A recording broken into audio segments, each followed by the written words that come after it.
নাটোর মানে মারামারি, নাটোর মানে কাটাকাটি, নাটোর মানে বর্ডারগ্রাম খালি অ্যাক্সিডেন্ট, টেলিভিশন করলে 2 জন অ্যাক্সিডেন্ট, 4 জন অ্যাক্সিডেন্ট। এই জায়গা থেকে আমরা বের হয়েছে নাটোর একটা শান্তির নাটোর আমরা প্রস্তুত করতে চাই। এটাই হওয়া লাগবে আমাদের মূল লক্ষ্য। আর আমি যেটা পলিটিক্যাল একটা কথা বলতে চাই, যেহেতু সাংবাদিকরা আছে, আপনারা জানেন পার্লামেন্টে গত 2 দিন যাবৎ একটা উত্তেজনাকর পরিস্থিতি। আপনারা জানেন যে আজকে দীর্ঘ 17টা বছর পর একটা রাজনৈতিক আন্দোলন সংগ্রামের মাধ্যমে একটা পরিবর্তন হয়েছে। আমরা চাই এই পরিবর্তন একটা যে গণতন্ত্র, যে রক্ত, যে সংগ্রাম, ত্যাগ, একটা মানে কষ্টের বিনিময়ে আজকে দীর্ঘদিন যাবৎ আন্দোলন সংগ্রামের মধ্যে দিয়ে দেশের মানুষের ভোটের অধিকার, মানুষের কথা বলার অধিকার এবং গণতন্ত্র ফিরে এসেছে। আমরা চাই এই গণতন্ত্রকে যে কোনোভাবেই হোক বাঁচিয়ে রাখতে হবে। আমরা যাদের বিরুদ্ধে আমাদের সংগ্রাম ছিল, ফ্যাসিস্ট যারা এই দেশটাকে ধ্বংস করে দিয়েছে, আজকে আপনারা যারা এখানে আছেন, আপনারা অস্বীকার করার কোনো সুযোগ নাই। আজকে ব্যাংকে আপনাদের টাকা ছিল, আপনাদের ব্যাংক থেকে আপনাদের টাকা উঠাতে পারেন না। আমি নিজেও ব্যাংকে টাকা রেখেছিলাম।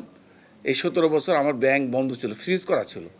যখন ব্যাংক খুলে গেল, আমি ব্যাংক থেকে টাকা উঠাতে পারি না, কারণ ব্যাংকে কোনো টাকা নেই। যেটা পৃথিবীর ইতিহাসে ব্যতিক্রম ধরে, অর্থাৎ ফ্যাসিস্টদের লোকজন লক্ষ লক্ষ কোটি টাকা তারা দেশ থেকে পাচার করে নিয়ে চলে গেছে, ব্যাংক খালি করে দিয়ে গেছে। আজকে আজকে কত মানুষকে আপনাদেরকে বিভিন্নভাবে নির্যাতিত হতে হয়েছে, কথা বলতে পারেন না, সত্য কথা বলার অধিকার ছিল না।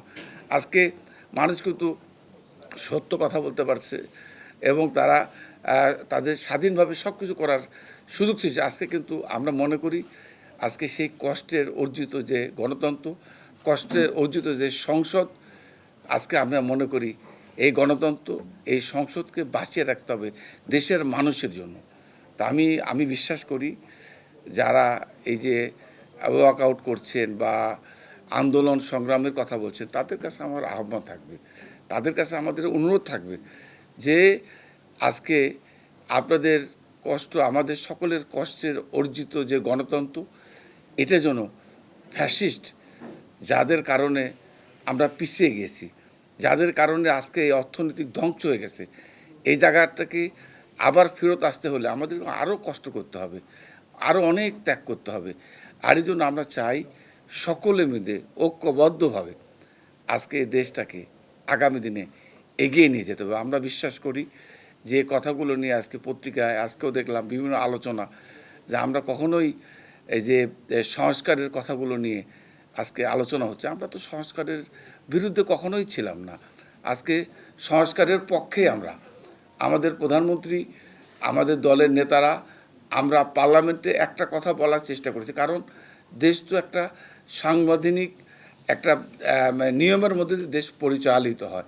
আমরা বারবার বলার চেষ্টা করেছি, পার্লামেন্টেও আমরা বলেছি আসুন আমরা বসে কোন পদ্ধতিতে এই সংস্কারগুলো করা যায়, কোন পদ্ধতিতে সংস্কার করলে সবগুলো রক্ষা হবে, কারণ সংবিধানকে তো অস্বীকার করার কোনো সুযোগ নাই।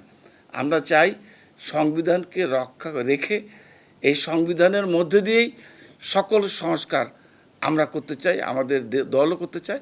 আমাদের লক্ষ্য হচ্ছে একটাই, যে আমরা বিএনপি বা আমরা সরকার যারা আছি, আমরা সকলেই এই সংস্কারের পক্ষে। তাই আমরা এখনও সুযোগ আছে, আমরা এই অনুষ্ঠানের মাধ্যমে সকলকে বলতে চাই যে রক্তের বিনিময়ে যে অর্জিত গণতন্ত্র, এই গণতন্ত্রকে আমাদেরকে রক্ষা করতে হবে।